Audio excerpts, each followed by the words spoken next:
When I started my own business, I had no fear because I realized, like, I didn't come for money. So what could I lose? What's the worst case? 'Cause I was trying to figure out, like, where is wealth creation? Wealth creation, especially in Chicago, is commercial real estate. Look at all these successful people in the world. Do you think they're different than you? We all bleed. Right. We all breathe. We all have hearts. We all have minds. But they were willing to control their mind in order to get to where they're going. What is going on, everybody? Welcome back to another episode of the Travis Makes Friends podcast. Today, I am making friends with Ben Reinberg. Ben, welcome to the studio, man. Thanks, Travis. Yeah. Pleasure to be here. Thanks for taking the time. I know you're in through Vegas for a couple of these, so I appreciate you stopping by. No problem. So we have known each other now for a little while. Started working with our team to do exactly what we're doing right now. But your resume is much more impressive than just your ability to be on podcasts. So we just did an intro right before this, so I won't get into that too much right now. But I want to go back in time and kind of rewind the clock here, because I find that anybody who's taken an unconventional path like the one that you've taken usually didn't start with the intention to do so. So let's go. 10, 11-year-old Ben Reinberg. Sure. Set the scene for us. Where were you in life? I grew up in an area where it was a middle, lower class area in Okay. Chicago, in the north suburbs. My parents both worked. My father worked for the railroad Okay. as an executive, lower level. He worked himself up. My mother was an office manager for a prominent, one of the most premier architectural firms in the country that she ran. They did Michael Jordan's house in Highland Park and the different houses he's done, Wow. and various other celebrities in Chicago. There's a lot of celebrities that live in Chicago. And that's what my mother did. And so I saw their work ethic. But I also realized I didn't want to work for someone. It was a turnoff for me. I said I always wanted to work for myself. I was rebellious when I was a kid. When I was 8 years old, I sold cigarettes at a bar to make money. I always worked cutting lawns, shoveling driveways. That's what you did in Chicago when you were a kid growing up in the 70s. Did you have siblings? I did. I had two older brothers. Okay. And so we lived in a really tough neighborhood. We lived in a neighborhood kind of like the outsiders. You were either Jewish or Italian where I grew up. And we also grew up next to a prominent army base. So you had such an eclectic melting pot and also an affluent area. So there was more of a lower tier area where we lived, and then there was upper scale areas in Highland Park, Illinois, where I grew up. So it was a lot of pressure. You saw money, but you also saw people that didn't have money.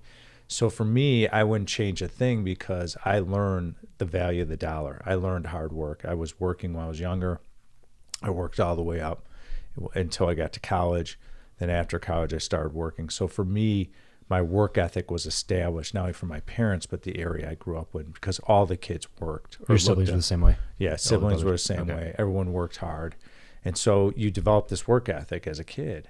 And what that does is it has carried over every single stage of my life, where it allowed me the confidence when I was 23 to say, Travis, I'm going to start my own business. Yeah. And when I started my own business, I had no fear because I realized, like, I didn't come for money. So what could I lose? What's the worst case here? Yeah, if I sign on a loan with recourse, which I don't do anymore, they're non-recourse, but if I sign on a loan as a young man, I can get a loan. What's the worst a lender can do to me? I'll go back to where I was. Right. But I knew I was never going to go back because of my work ethic, hustle.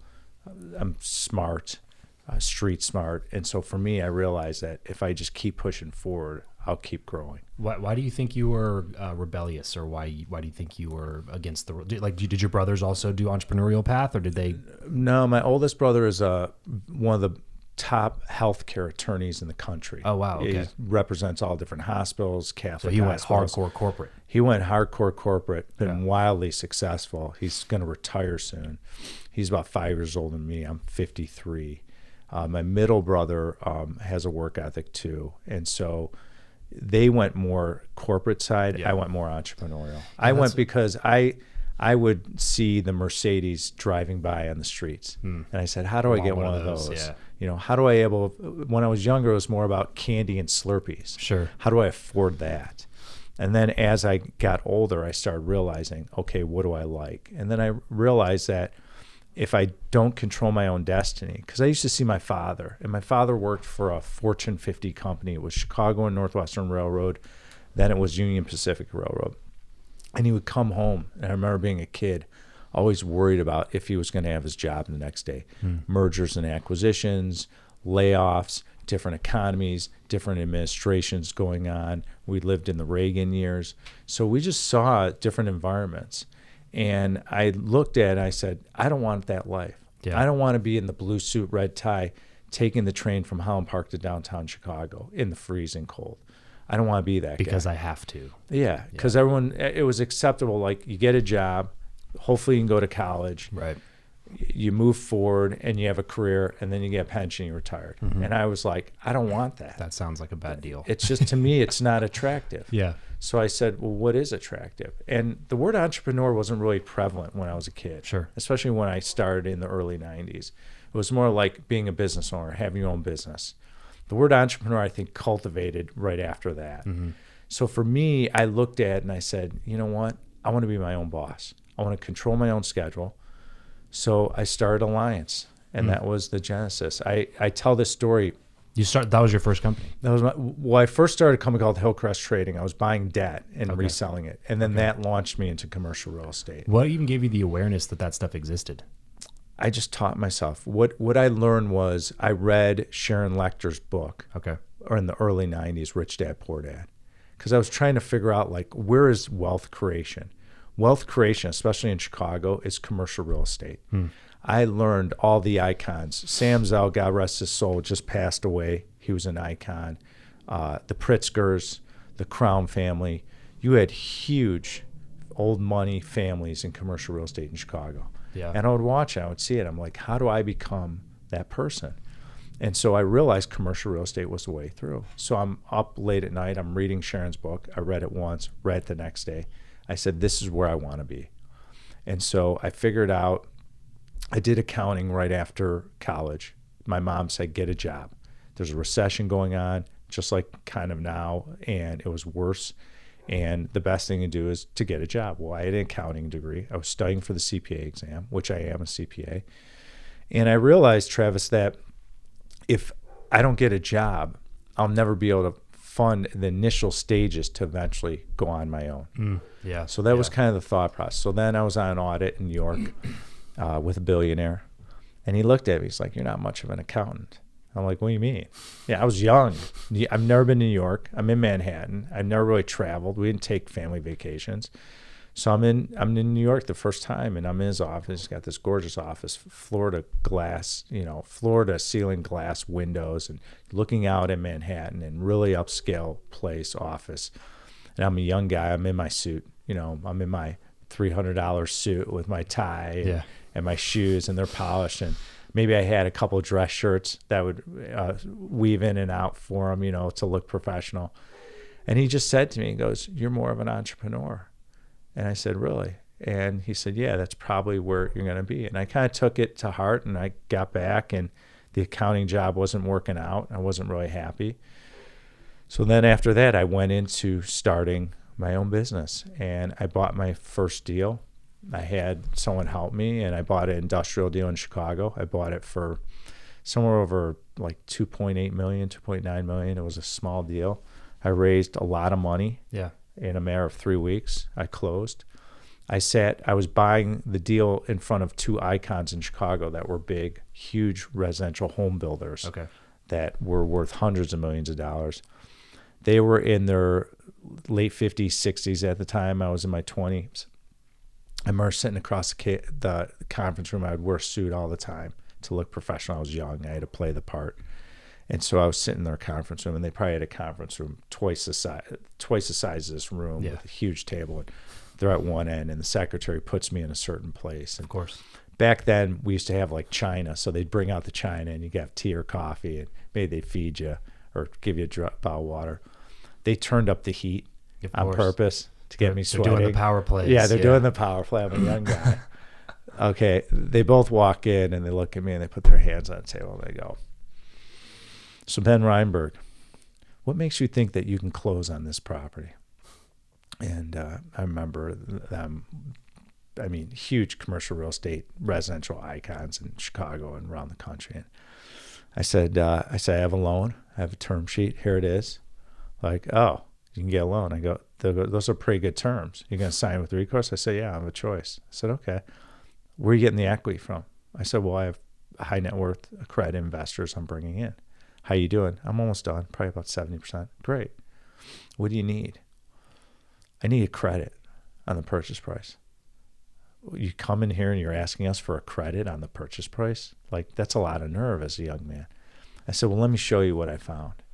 I gave them all the quotes of a new roof, HVAC, organized, okay, wrote it by hand. Okay, I don't remember using Excel at the time. I wrote by hand, like, here are the quotes, here's the backup, this and that. They said, well, Ben, what are you asking for? I need $82,000 to be able to cover all this. It wasn't your broker that listed, did not have it disclosed. I don't have a choice. I need a credit. We were able to get the credit. We closed. Nice. After we closed, they saw we re-tenanted it. We sold it for a 3x multiple. I bought it for 2 something. I sold it for 6.4. Really? I sold it myself. Within what time frame? It was 3 years. 3 years. They called me and said, I saw that sale. What did you do? Because I was young. Hilarious. They want to know. They're like, what's your secret? What did you do? I said, I add value. How'd you add value? I walked them through the story. And they said, kid, you're going to be something in this business. I said, you're damn right. I said, this is just the start. And they said, we know. And so I still keep in touch with those guys, but they see me now and it's just amazing. I mean, they're a lot older, they're retired, but just the gratitude I had for that experience. And I've been through a lot of these. I've dealt with people all over the country and the world that we bought and sold from. And my company now has taken off and we've done hundreds and hundreds of syndications, and we're doing funds, and we've built over 10 million square feet of office and industrial in my career. So I look back, Travis, and it's like a blur. Yeah. That young kid who was 8 years old selling cigarettes in bars in Highwood, Illinois, is now a different person. Yeah. And it's interesting because I see the younger people that work for me, and I try to empower them of, you can be wildly successful with me if you do the right things. And so what drives me nuts about the younger generation or people out there that is that I am living what you could live. I am the person that can show you that came from nothing, work hard, keep grinding, keep focused, build relationships, build your expertise, and great things will happen. Persistence, consistency, developing your expertise. If you look at the core value of my company Alliance, it's transparency, integrity, consistency, and expertise. We didn't grab those words just out of the thin air. We did it because we said, what creates success in our business and most business? It was those 4 key C's. And so for me, what I see is that people are not consistent in their behaviors. You know, like you go to the gym, I go to the gym. I work out with a trainer 5 days a week in California. I am consistent in my behavior. I have a morning routine. I get up, I meditate, I go, I'll work out, get in the office. It's a pattern that I have that keeps me consistent in order to provide white glove service for our investors. My staff does lead as best as possible as I can. Be able to have processes to find deals. How do we raise equity now in the technology world? How is blockchain going to come into our business? Because our industry is the forefront. We're the leader that's going to get into blockchain. So now I got to understand what that means. We're constantly evolving as an industry in commercial real estate because technology has become so relevant in our business, where it used to be, I'll send you a shiny book, go look at it, put in an offer, see what happens 3 or 4 weeks. You have no idea who you're bidding at. Now, again, we could send PDFs. We sell deals. It's a lot quicker. We have some of the top brokers in the country that work for us that were here recently at ICSC, the conference, the past few days. So what's great is I'm in the prime of my career right now. And so now with all the staff we have 200 plus years of leadership team experience in my company, and we're just rolling, and we're excited about what's ahead. I'm curious as to what gave you the audacity to, as a 23-year-old, have your first real estate deal be a $3 million building instead of a $50,000 single family home? I would see the residential market in our areas, and I would look at it and I would say, okay, well, if I buy a $50,000 house or a $75,000 house, is it going to sell? Is the market good? The Chicago market kind of ebbs and flows, wasn't really great.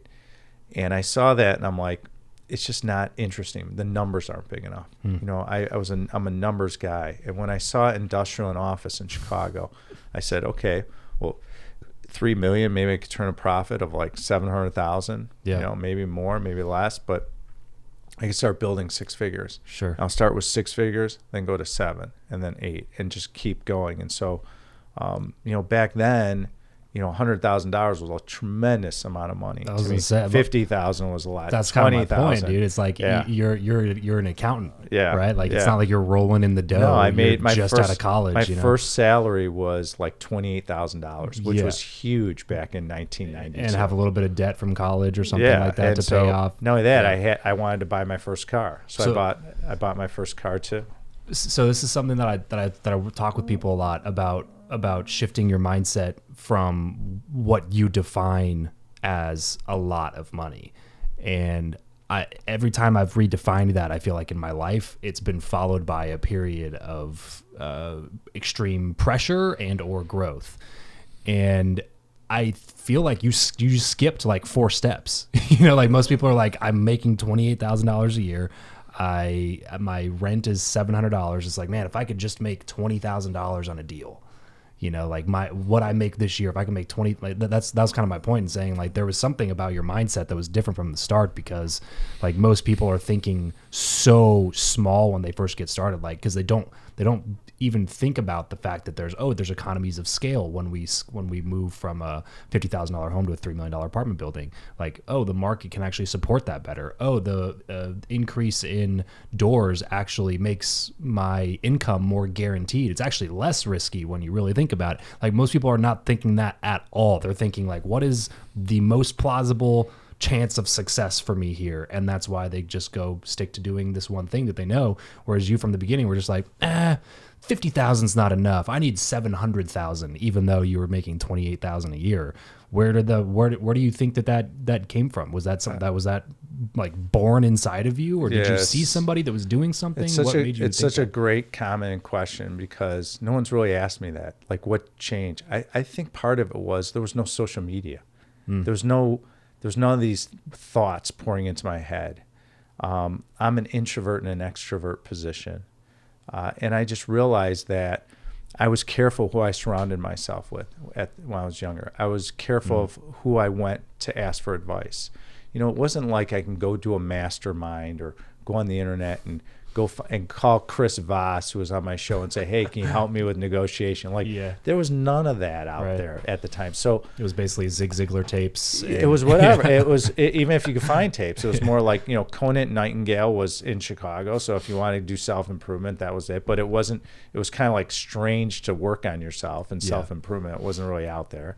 And so I just learned, I said, I have to ask people for advice. And I still do that today. I'm very vulnerable. And I learned in life and business, if you could be vulnerable, your whole world will open up. Hey, I don't understand what a phase 1 environmental report is. I don't understand, like, what's the process I have to go through with a lender? What's a purchase and sale agreement for a commercial piece of real estate? What are the nuances? How does insurance work? Yeah. So every month and every year I had to get more polished on all these different topics and ask for advice. And that's why commercial real estate is a marathon business. It's a lot of learning, a lot of training. But for me, I didn't have these outside influence. I was like, okay, well, I don't want to be my parents' path. I don't want to be the path of a lot of the professionals I grew up with in my area. Yeah. So I have to be different. How am I going to, the only way I'm going to be different is jump in the water, trying something I've never done, get rid of the fear and do it. Yeah. And that was the pressure. The pressure was, I want change in my life. I want to be different. And even today I have that same, I'm still that same young kid with that burning desire. I want to get into different asset classes we didn't do. I want to grow. You know, look at my personal brand. I was on social media. This is literally next week will be my anniversary of not only my podcast, Ben Reinberg, I Own It, but it'll also be when I got on social media. Wow. I mean, now on social media, I think I have 111,000 followers on Instagram. Yeah. I mean, you know, this year has been, Travis, such a changed for me because everyone's like, you got to do a personal brand. Why do I have to do a I don't personal wanna do brand? Because you got to explain what you've done Yeah. and help people. You can help people with all your business knowledge. So I just realized, I said, you know what? If this will help people and it feels good and it helps my company and my leadership team and all the employees at Alliance, I'm willing to do that. And I wasn't sure it was going to be beneficial. It's changed the dynamic because people see me out there. It helps our company's social media campaign. We're tying in reels. We're doing posting. We have a whole staff that works on it. And I'm grateful because I've been able to bring in additional resources from all the networking. Yeah. What I love about this that we're doing, there's no better networking event. One-on-one, you can exchange information, you can get to know someone, you shake their hand, you're having a personal conversation. Yep. So for me, I love the podcast. I love using your company's services because now all of a sudden, as my own podcast, then all of a sudden I hire a guest deal and you and I connect. And so now we have a relationship. And guess what? You're getting me on different shows. I'm adding value. I'm promoting my company. Yep. And it's a beautiful thing. Yeah. And so now all of a sudden, and then I can take some of these guests and they come on mine. And I learn too, it's like we share resources and knowledge. And then all of a sudden, people want to learn more about how do I invest in commercial real estate. Exactly. So I could help them. I could help them build wealth. Yeah. So to me, it's been a full circle. I really didn't understand when I got into this the impact it can create for me and my company and for people out there. And it's just been really incredible year that's been happening for me. So I really want to dive into that piece because there's a lot of, I think, people that are in the same boat that you were in a year ago, that they've built successful companies. They have a great investment portfolio or they have already done all these amazing things in their career. And then this personal branding idea comes up and it's like, well, I don't need that. I don't want to do that. That doesn't make any sense. I'm doing what I do and this is what I do. I don't need all that other stuff. So I really want to dive into that with you. But first I want to go back to kind of part 2 on the initial question of like, why were you so crazy when you were younger? The part 2 to that is how did you get other investors to give you money for that deal when you were an inexperienced 23-year-old kid who had never done a deal before? What I did was packaging. I learned how to package a deal because I figured out, I said, okay, I have a financial background, I'm a CPA. If I can run the numbers and the return looks good and I can understand, I can do my homework. So what I did was I spent weeks doing homework. I spent weeks of what are vacancy rates in this industrial market, which was Northbrook, Illinois. If we have an issue, why are we going to be able to lease the property? What I realized, there was an area called the Glen in Glenview, Illinois, right next to the property. Okay. All these captains of industries were moving into this development. It was an old Navy base. They converted it to retail, single-family homes, multifamily, office, community center. It was like a whole city being developed. And it was right next to the property. And I said, if we ever have an issue, we could draw tenants from people that own businesses in this huge development going on. It was just massive. It was a famous development. And so I painted the picture and told the story to investors. So I would go and I'd start with one person. I would say, who else do you know? I was fearless. Yeah. And it was all shoe leather. I would have my leather shoes and my suit on every day and the tie and polished and go in. And that's, getting a loan from my godfather at a local bank in Holland Park. And so once I had the loan, I said, okay, I need like 20 to 30% equity in the deal. How do I do that?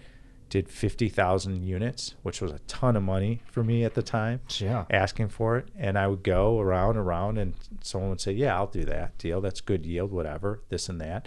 They knew me. They knew I was honest. I was going to say, were these people that you already had relationships with? Or Not a lot. Some I did, some I didn't. Okay. But I had a hustle. I would say, who else do you... So I'd get one guy, maybe I didn't know.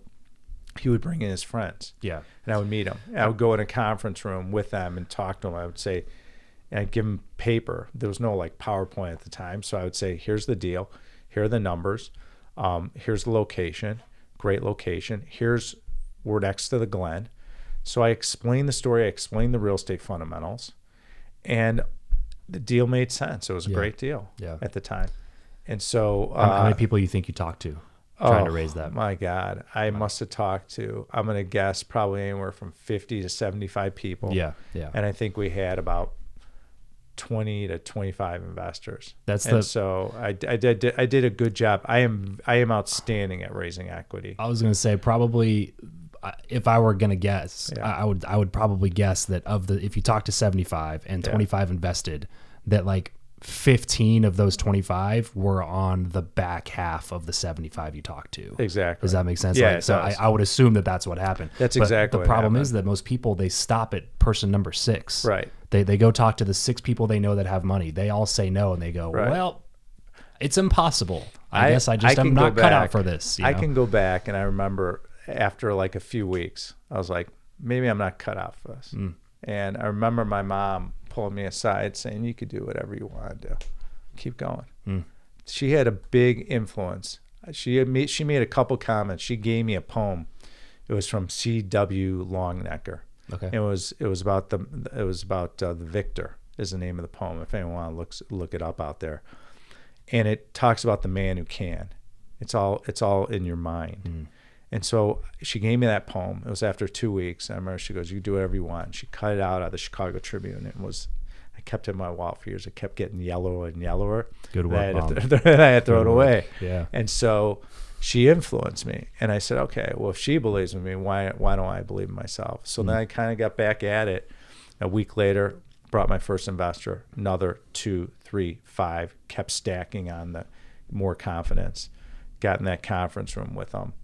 And long story short, we were able to close. And that was kind of what launched me in my confidence and learning.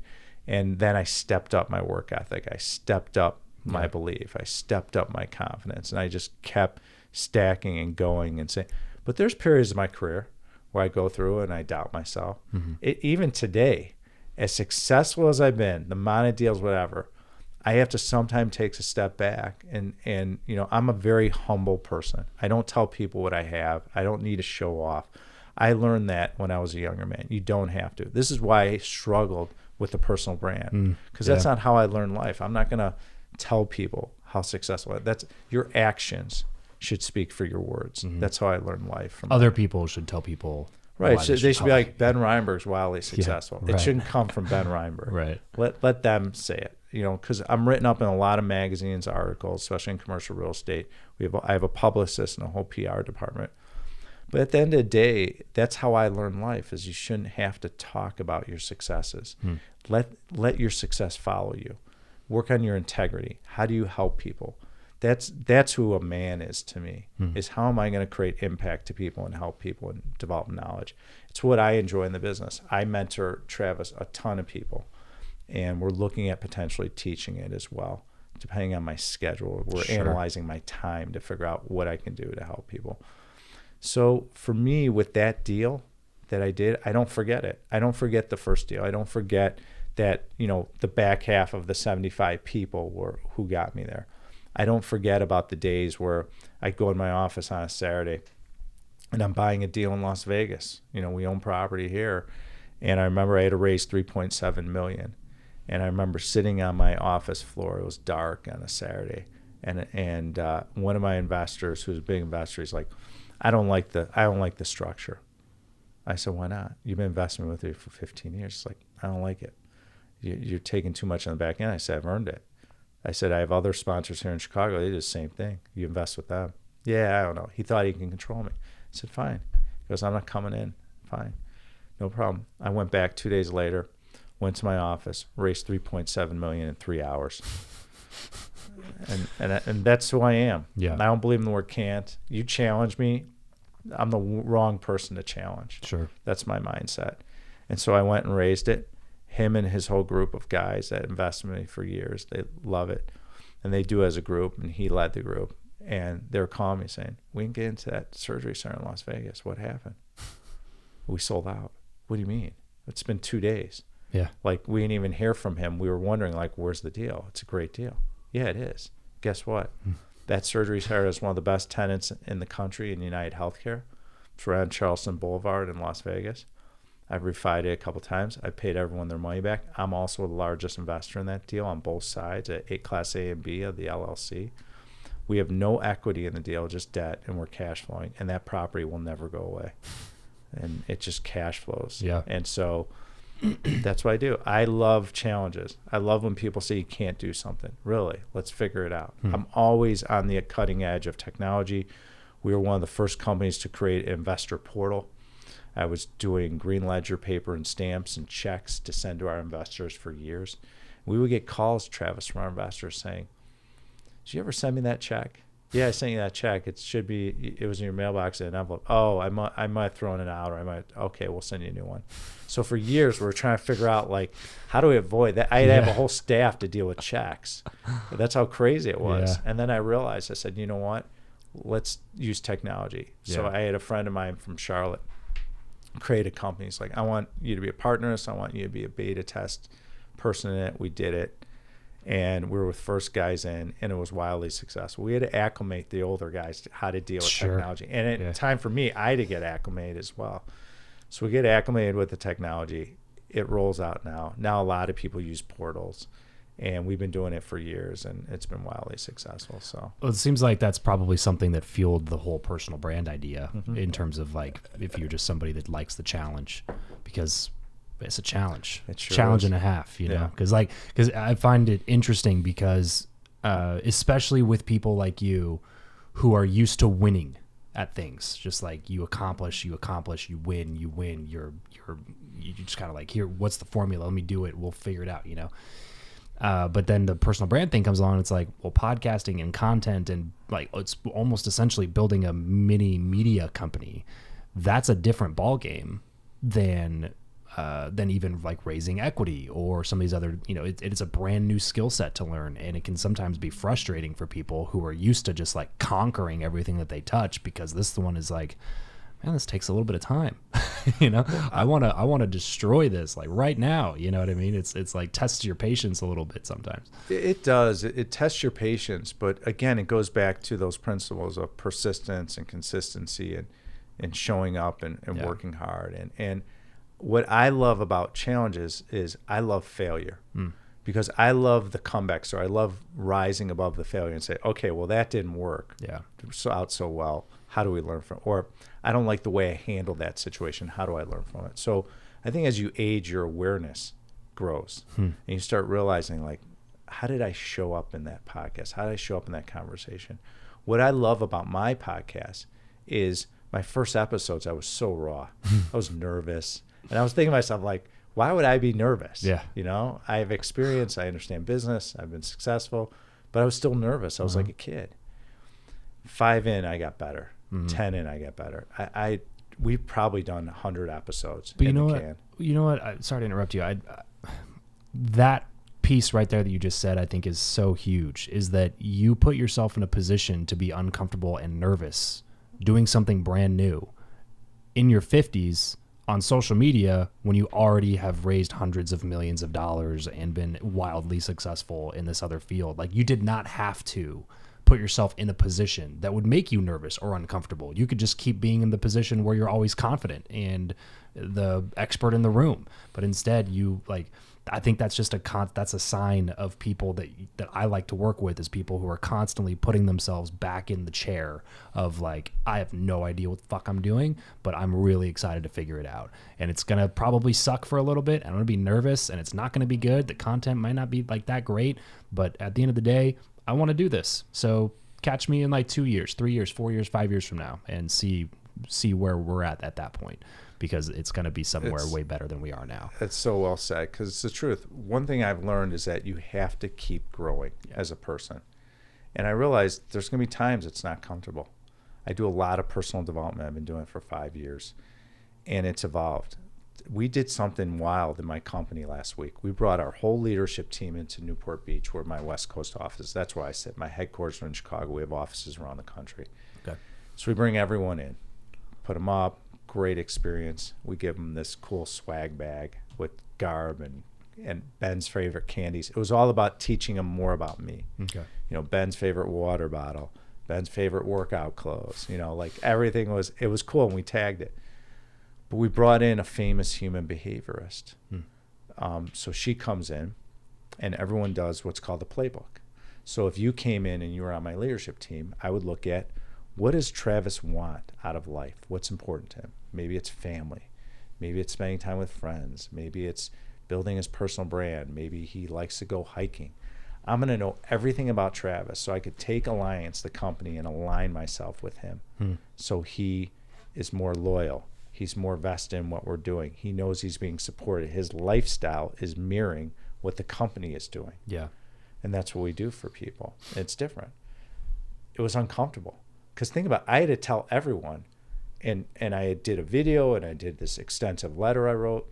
I had to tell everyone, we're getting into personal development. We're taking your personal life and business life, and we're going to know everything.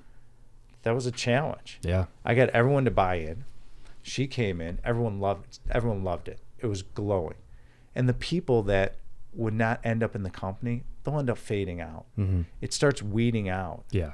Right. The people are on high performance. If you're going to work at my company, Alliance, there's one common theme.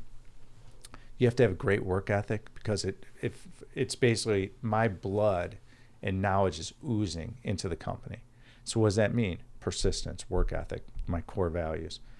If you don't rise to that level and become a high performer, my company just kind of pushes you out like any other company. Yeah. And it's people end up firing themselves, which is an interesting concept I've learned in our company and business. And why is that? It's because people are not grateful for opportunities. One thing I learned, Travis, to go back to when we were talking about when I was a kid and 23 and starting, was I was always grateful for everything I earned. Still, I never forgot the last penny I've earned. Anyone that invests in Alliance in our funds, and especially our new Alliance Medical Property Fund, one of the core values of my company is we ever forget how hard that person worked. Every penny that they invest with us, every penny, we shouldn't be in the business. You can't be a good fiduciary of capital in commercial real estate or any investment company that you do if you don't have gratitude for the people that not only help you get there, your resources, your employees, all the investors, and every penny they fought, and I look at that stuff, and when you have that mindset, everything else carries through. You attract money, you attract resources, you attract relationships like this. It's a simple concept. My grandfather was great. It's like, treat unto others how you would like to be treated. And if you do that and you give, so when people say, well, Ben, what's the best way to network? Best way to network is I give referrals. No strings attached. I don't want anything in return. And guess what? Yeah. I get like tenfold from that. Yeah. People give me resources. Travis says, hey, you should meet this person. That would be good to connect with them. This guy would be good on your podcast. You can network. Yeah. I don't have to ask for it. You know why? Because my heart is I want to help people. And when I do that, good things just follow. Yeah. And you'll run into bad people in your life. Of course. And you're going to have failures. But you know what? You will gravitate and you will attract the people that should come into your life. It's that long-term thinking. Right. And what I've learned, I can help your listeners out there in business and life, is that you're going to run into challenges. Anytime you have a challenge, you have a supporter. Same time, someone supporting you. And if you know that going in, you can deal with situations. So what I teach people and say, look, you're going to have challenges. What those challenges are to you is their life lessons that are going on of what you don't want, or how to deal with a situation, or how not to deal with a situation. So when someone comes into your world, your universe, and they challenge you, or you might not like what they say or the criticism. See, I love criticism, because criticism to me is growth. So when an employee says to me, like, I didn't like the way you handled that. Okay, tell me why. Why didn't you? Great. Thank you. Thank you for the criticism. Thank you for the knowledge. I'll work on that. Improve. Great. Yeah. I learned. People struggle because they look at criticism, they look at challenges, and they say, God, that guy was a real asshole. Yeah. Or that woman was such a bitch to me. Like, instead of saying, what was the truth behind that incident? What was the truth behind the interaction that I could learn from and grow from? Yeah. So if you change your mindset, which is so big, it's huge. And I do that with my kids. We talk about mindset. One of our neighbors is a guy named Jim Madrid. He was on my show, and he talks about mindset. And he just spoke to my daughter's lacrosse team. And it's no different. It's like, how are you going to show up? Are you going to wake up happy? Or are you going to wake up in fear or sad? And things happen to all of us. We wake up and we might not have a good night's sleep, or one of our kids is going through a challenge, or our significant other didn't, we didn't connect with them a certain way. We had an argument, whatever. You could let everything in your world affect you. But at the end of the day, what I've learned in life, it's all an illusion. It really is. We live in an illusion. It's basically, how am I going to show up every day? What's going to be my mindset? And so when I was younger, I was 23, I had nothing to lose. So now that I'm older, yeah, I have things to lose. But I also realize that, what's my fear? My fear comes from my mind. Everything's going to be okay. Yeah. You know, my father It's all taught made me, this shall pass. So when I would go through challenges when I was younger, especially in business, it would affect me emotionally. I would be 30 years old, get pounded on in a deal, or something didn't work out, or maybe the investment wasn't as good as I thought it would be, or my negotiation didn't go well. And I realized this shall pass. And if you always have that, this shall pass, you'll keep going, life will be okay. And to get back to your point, is people give up early. They see the challenges. They see the fear. They have this little voice talking to them. They have, the worst cases, you have this white noise of your family and friends that are jealous. Travis, you can't do this incredible podcast. You're not good enough. You don't have the knowledge. You don't have the experience. You know, that happens because they don't want to do it. They don't have the drive you have. They don't have the passion. They don't have that love of, hey, I want to do this. This is something I'm interested in. Because they might have failed at something, or they didn't take the chance or have the guts to do what you do. And I've just learned in life is that that's what it's about. And the thing that I love is people criticize you. Like, so for me, I was criticized for the personal brand and the podcast. Why are you doing this? I had investors question it. But now, after all the criticism, and we're almost a year in, everyone's applauding. Yes, that's how it goes. They criticize you and criticize you and criticize you. Until you prove them wrong. And then you start having success with it, and you look at the followers and you look what you're doing, and then I'm on your show and we're rolling. And next thing you know, people are like, oh my God. Yeah. Great job. How did you do that? Right. Right. I'm thinking about starting Instagram. Right. And, yeah. So most people don't see that you have a vision, you execute, you carry it out, you got to be consistent and persistent, you got to keep going. And it's life's lessons, and life is not easy, and people give up, they stop short. And if I can give anyone out there that listens to your show, is don't believe in the word can't. I don't believe in the words with contractions. Shouldn't, wouldn't, couldn't, can't. Because what you're saying to yourself is you're not good enough. Well, wait a minute. Look at all these successful people in the world. Do you think they're different than you? We all bleed. Right. We all breathe. We all have hearts. We all have minds. But they were willing to control their mind in order to get to where they're going.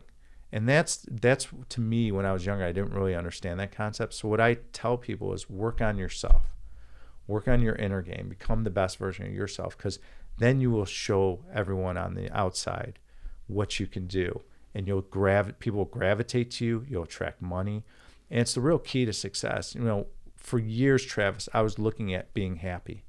I couldn't find it. I thought money was the answer. Doing deals, having a nice car, having a gorgeous home in Highland Park, having 3 kids and raising them. I thought that's what success was. I thought that's what was going to create happiness. It's not. I had to realize that internally, if I'm happy, my whole environment will change. Instead of, I kept searching and searching for happiness, and my environment won't change. And someone pulled me aside and said, you have it all wrong. I said, what do you mean? He goes, I see you're successful, but are you really happy? I said, no. He goes, well, if you would create happiness for yourself and be happy and love yourself, your whole environment will change. So I took a step back years ago, and I listened to him. I was like, he's absolutely right. And that's when I changed. And once I made that change, business started taking off more, became more enjoyable. I was happier traveling, going to the office. I was better communicator with my staff. And it was all on me. I had to reflect and say, the hard truth that happiness is internal, not external. Yeah. Who's the real Ben Reinberg? Yeah. And that's why we named my Instagram handle The Real Ben Reinberg, because I had to figure out, who is that person? Because I didn't know him for a while. I was living this life of like this successful commercial real estate mogul who didn't know who he was as a person. Your achievements became Ben Reinberg. That's it. You lost touch with who you really were. I didn't know who I was. I didn't know who I wanted to be. I didn't even know, like, how am I going to connect with people anymore? And then as I saw our employees were getting younger and the different generations, I wasn't the young guy. I was always the young guy in the business. Now I'm not that guy. So I transformed and say, well, how do I communicate with millennials? How do I communicate with people above a millennial? How do I communicate with Gen X's that are my age or even younger? And then how do I deal with even the older generation with technology blooming? Yeah. So I had to go back and retool the way I look at things, the way I communicate, the way I handle myself, balance my emotions. And so that's when I learned significantly, I have to keep growing. It doesn't matter. I'm 53. When I'm 60, because I'm not retiring anytime soon. I love what I do. So for me, it's to offer anyone out there is that continue to grow. Be it, a lot of people, Travis, have trouble doing a self-assessment on them, saying, that didn't go so well. Ben, you didn't handle that well. If you could say that, okay, it doesn't matter how successful you are. It doesn't matter what you've done in life. If you can look at yourself in the mirror and give you an honest assessment and be honest with yourself, really honest with yourself, that's what life is about, because then that you could learn how to grow and fix yourself, and people won't do that. It's the only option. Yeah, that's the thing that drives me crazy with it. It's and I know that all of us could probably do a better job at doing it, but it's something that I pride myself on in most scenarios is taking away things that I did poorly, even and especially when my ego is involved and I don't want to admit that I handled it poorly. When you're in a situation, tempers flare and things get heated, and then you just kind of respond and you're recapping and reflecting later. And then you start poking holes in your own argument and going maybe I was kind of an asshole there. It's it doesn't feel good at all to admit those things to yourself. But to your point earlier, it's the only way forward. If you can't admit that you're ever wrong, then there's no room for you to grow. And this version of you right now is the best version of you that will ever exist. And I refuse to believe that I am currently the best version of me to exist. Right. You know what I'm saying? That doesn't make any sense. So the only option is to be open to the fact that you're probably wrong on some things still. There's probably some things that you can learn. There's probably some things that you could potentially change or optimize or grow into that will help you and everybody else around you live a better version of your one chance at life. And you know what ends up happening by what I call being vulnerable? What ends up happening is that you start meeting people that you can be vulnerable with, and they'll be vulnerable with you, and you can build authentic relationships. But like for me, my deal breakers are respect, being consistent, keeping your word, being honest. These are all deal breakers for me. So I had to learn that, what are my deal breakers? What are my standards? Baseline shared values. Yeah, my values. Because I have trouble gravitating with people that don't have my values. Or if I'm putting a situation that jeopardize that, it makes me resist. And I don't want to resist in life. I want to attract and I want to help people. So I have to figure out, who do I surround myself with that provides that value, because that's what makes me happy. That's what shines. That's what allows me to be great in business. Where I struggle is when people resist with me. I have trouble connecting with them. And I realize that, why am I struggling to communicate with this person or this employee, or what's the challenge? Well, the challenge is our values don't align. And so I'm having trouble bringing them in the world, being vulnerable, showing them the knowledge and experience I can offer to them. And so I see that a lot. I see sometimes that with employees or relationships. And so for me, for everyone out there, is figure out your standards. Figure out where you want to live your life and stick to them. I think a lot of us lie to ourselves and we go beyond what we're comfortable with or our standards. And then all of a sudden, we have failures that create or bad relationships, or we don't establish the boundaries that we should have in life. And I've learned that if you don't do that, establish boundaries, and are consistent with us, it causes chaos. And chaos causes stress, helps you where your balance are not emotion. People gain weight from it. They're unhealthy, high blood pressure.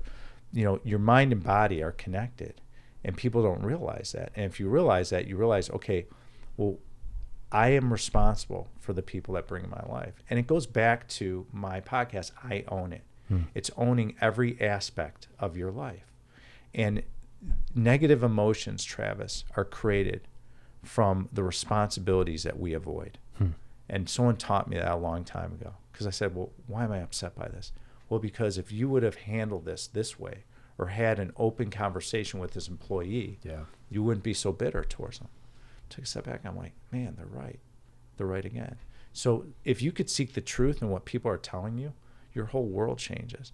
Now, I might not agree with you on a topic, or we might talk commercial real estate or whatever might be the case. But at the end of the day, if I understand your truth and what you're really saying and I listen intently, it opens the door for growth for me. And a lot of people do that. I think a lot of people struggle at listening and understanding like what listening really means. And I always like to look intently. And if I don't understand something, I'm like, what do you mean by that statement? Educate me, because I want to learn. So I have this openness to learn and to grow and be vulnerable. And to me, that is such a key ingredient to create success in your life, personally and professionally, because like you said, we don't know everything. We have to continue to learn. And it doesn't matter how many deals I've done. It doesn't matter the resources I have, the staff I have, the experience. I am continuing to learn. Technology is moving rapidly. It's hard to know everything. There's different. My daughter taught me a new saying that's out there. I don't even remember what she said, but I'm like, should I use this word now, honey? She's like, or oh, here, she used the word haul. You know the word Haul? Like, I got a haul today. Like, because she went shopping or something, or she went to buy like bakery goods. And she's like, I got a haul. And I go, what are you talking about? And she started using the word. I'm like, is that like a new word that Dad should like you're use? moving across town? Right. I'm like, what are you talking about? And so I keep learning these new words that everyone uses, you know, like, so the kids use. And so then I start using it and they're like, oh, that's cool. But that's part of the maturation process, being open to growth and learning. And the world is moving quickly.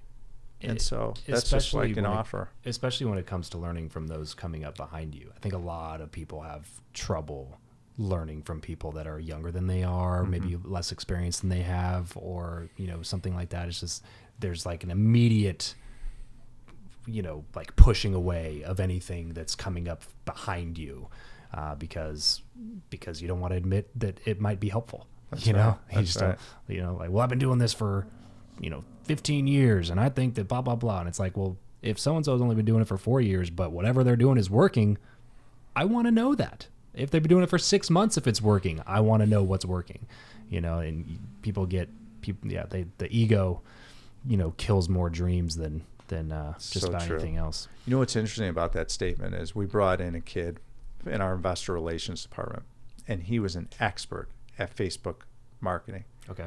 And I said, we're missing this in my company. And we started doing it. Now it's wildly successful. He was only in the business for a little over a year. I could have took the approach like, this kid doesn't know what he's talking about. He's never raised equity. Instead, I took the approach of, how is he doing it for his other company? Sure. What was successful about it? What did he do? So we brought him in. I opened up the kimono.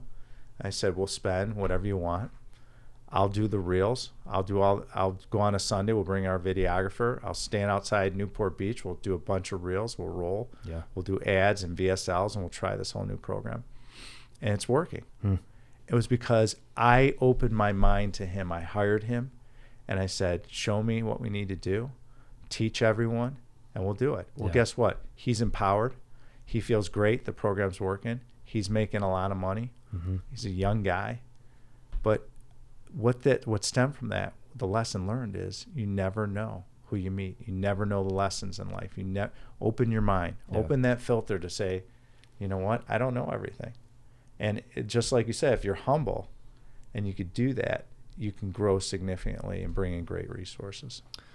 So what would you say to somebody who's out there maybe listening to this, who's been, you know, just scared or making excuses about putting out content online? Maybe they've been doing something for any period of length of time. They've built a successful business, or they have a successful brand, or they're good at what they do. They have an expertise, and people keep telling them they need to do what you've been doing for the last year, and they keep putting it off. What would be your advice to them?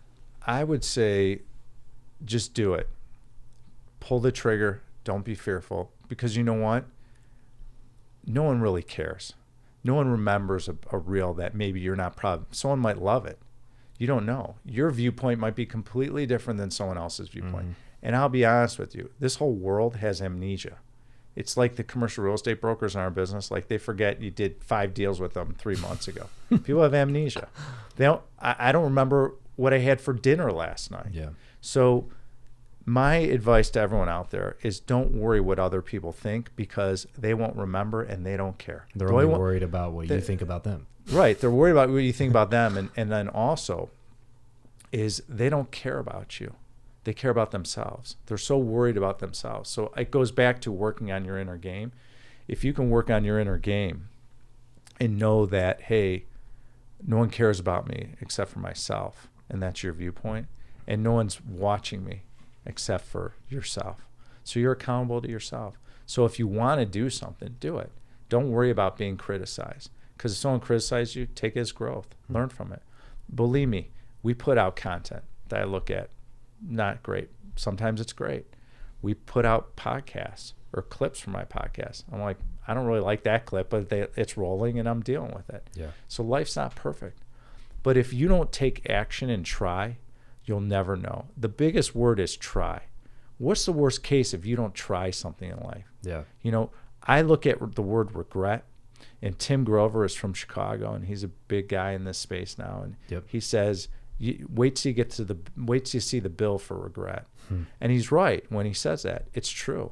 If you don't try and you don't take an attempt, you'll look back and you get older and you're like, why didn't I try that? What was I afraid of?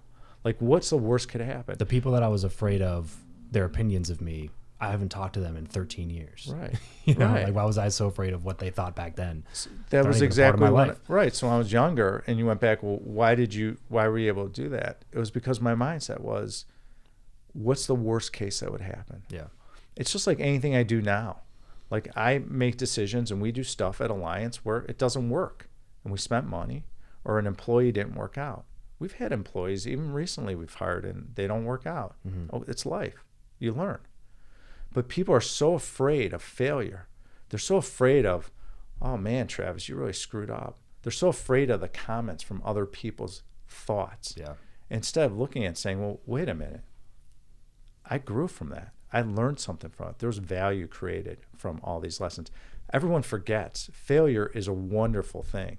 Why? Because it provides you lessons and growth to say, how do I get better next time? How do I bring in better resources? It's like a fire under you that will say, okay, now I got to step into this and increase my productivity or my work ethic, or my communication has to get better. What went wrong? And if you can become more self-aware of yourself, that will create great success in your career. So for all those entrepreneurs that are listening, and all those businessmen and women that want to understand how to get ahead in life, is manage your emotions. Keep pulling the trigger. Keep pushing forward. People use the word fail forward. And what that means is once you fail, keep going. Yeah. Keep going. It's so hard for people because people look at things and they get so emotional and they're like, I'm not good enough. Everyone beats themselves up instead of loving themselves. Yeah. And if we would teach this in schools of how to deal with our inner game and our mind, we'd have a better society, especially in the United States. Instead, we posterize failures. We shine on celebrities when they're failing. When does every day, one of the things I do is I look at my wins. So if I look back at the end of the day, one of my wins is I got to hang out with Travis. I was on his podcast. I got to eat a meal in Las Vegas. I got to spend a day on my office in 95-degree weather. It's 60 degrees in Newport Beach today. I get to enjoy warm weather. It's great. There's so many wins that happen during the day. I woke up. You know, maybe I got to work out today. Yeah. Right. So why aren't we celebrating our wins instead of everyone is focused on emotionally, what did I do wrong? What did you do right? Why don't you reward yourself? So I do that too. One of the things I do for myself is I'll reward myself if I go through a week and I have a lot of wins. I'm like, good job, Ben. Yeah. I might say that to myself, good job. It's not an egotistical thing. It's more about like, I'm proud of myself for the wins. Well, you have to have a good relationship with you in order to do all the things that you do, and to have a good relationship with all the other people in your life. You know what I mean? So if you're not, it's wild. It was wild to me when somebody put it to me this way, when they were like, I forget who it was, if it was a book or audio or something that I listened to in the last decade or whatever, but somebody said, if anybody else talked to you the way that you talk to you, you would punch them in the face. Right. Like you would cut them out of your life completely. That's right. But for some reason we allow ourselves to just like beat ourselves up and talk shit to ourselves about all the ways that we fail and how we suck and you're no good and you are just a failure. You have no discipline and you're just a piece of shit and you're just lazy. And you allow yourself to speak to yourself in ways that you would never allow any other human being on the planet to speak to you. And then you feel weird when you go to compliment yourself. You have a good week and you say good job and it's like that feels like like you said, like you even had to caveat it's not an ego thing. It's like, well, it like of course it's not, of course, like you have to have a good relationship with you. Like there's a huge line between having a good relationship with yourself and being egotistical and narcissistic, you know what I mean? And so I think people allow themselves just to beat themselves up all the time and never give themselves any credit for anything. And then you're, again, limiting yourself to a lesser life simply because you don't believe that you deserve a better life. Here's something that everyone can do out there. Give them some advice. Look in the mirror. Look in the mirror in the morning and see if you like the person you're looking in the mirror. I did that numerous times. There's been times where I did not like what I was looking at in the mirror. Yeah. That's when you have to change. If you can change, you can grow and become the person you want to become. Whether it's business, professional, relationships, it doesn't matter. It's when you can look at yourself in the mirror and say, give yourself an honest assessment. How do you feel about yourself? How do you feel about your work ethic? Mm-hmm. Because people complain and they're constantly, keeping up with the Joneses and measuring. I have people that constantly measure themselves to me. I said, don't measure yourself to me. Measure yourself to yourself. Figure out who you want to become. You're a different person. We all have different DNAs. We all have different reasons why we're here.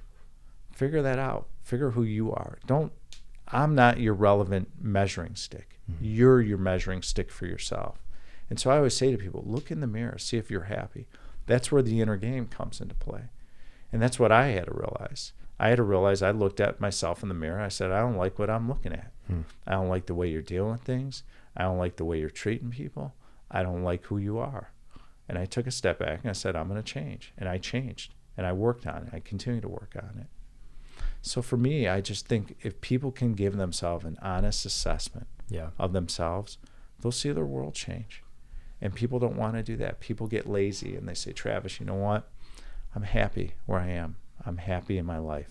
I'm happy working 9 to 5. I'm happy getting a paycheck. I was never that guy. Yeah, I'm never satisfied. I always want to keep growing. And that's what differentiates me from most people.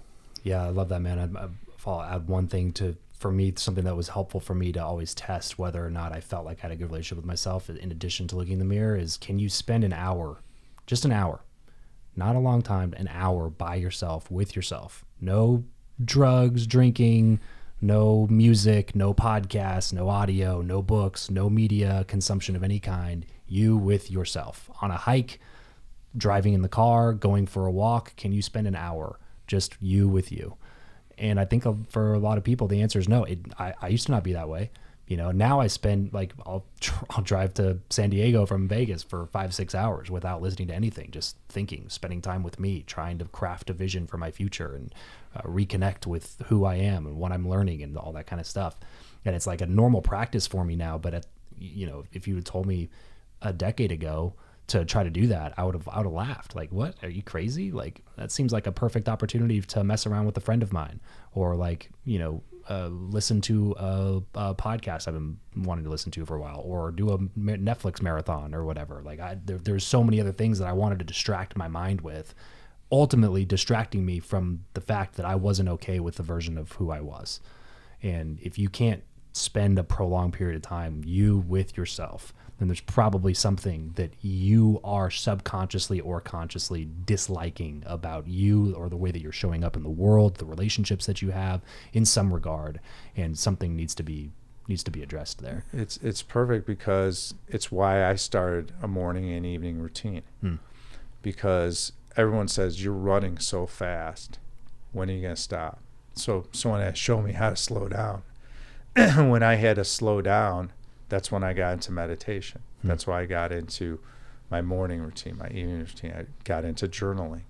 I started learning, like, how do I slow down? Because when I slow down, I can speed up a lot of other things in my life. Absolutely. And I realized that, and I said, okay, well, what do I have to do to slow down? So someone taught me how to meditate. I had a mentor I brought in, a ton of money spent with him, and he showed me. He said, this is what we're going to do. He goes, we're going to journal, we're going to meditate. This is what you're going to do. You're going to live in a state of abundance and love, not in fear. He goes, every moment, this is how you're going to live. And that's what's going to create peace and happiness in your life. And I said, okay, and your whole environment will change. So we started doing that, and I do it every day. I meditate. I'll do a little yoga in the morning, and then stretch, loosen up, go work out, depending on my schedule, or if I'm in town with my trainer. And then I go and at night I'll journal. I'll do meditation.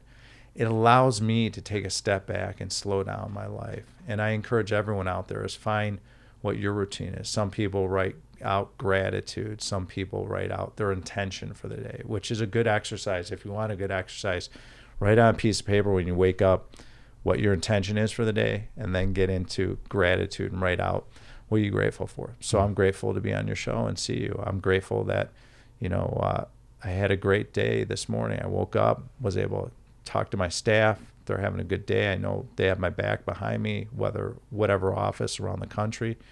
I'm coming here. I'm doing a bunch of podcasts. I get to fly back home to Orange County and see the ocean and the beaches, and wake up and see palm trees. It's unbelievable. Yeah. What a life. Grateful for it. But when I write it out, it becomes even more amazing, because it's like, okay, this is real. So I write down people I'm grateful for. I do some of that. And so there's different things you can do to help yourself become who you want to be. And these are all the lessons I've learned. I didn't know this when I was in my 20s. I didn't know in my 30s. As I aged, I started opening my mind to say, well, how do I get better as a person? And that's what kind of happened in my development. And I do it now religiously every day, because it helps me stay grounded. I don't like talking about my successes. What I like doing is hearing other people's successes. I'm more interested in someone's I don't need to be interesting. If you want to read about me, go on my website, follow my podcast, go on my social media, read the articles written about me. That's fine. But I don't need to tell you. I want to hear about you. Because when I hear about you, I can open the door for me to grow as a selfish part of me saying, well, whatever knowledge you're going to offer, I'm going to grow from and learn. Yeah. And that's the selfish part of me. But you know what? That's the way I give back too, because I'm listening to your story. Exactly. And I'm interested. I want to know about people. I want to know how I can help them, because I've had experiences, and I know subconsciously and naturally they will help me. Ben, this has been an awesome conversation, man. I know you got like 2 or 3 other shows to get out to today, so I won't take away all your energy. At the real Ben Reinberg over on Instagram. If you guys have not been following Ben, got a good sampling of stuff that he talks about here today on the show. So go give him a follow over on Instagram. Check out his podcast, I Own It, right, with Ben Reinberg. Anywhere you listen to podcasts. Ben, thanks for coming on the show, man. Appreciate you for coming out. What a pleasure. Appreciate you having me.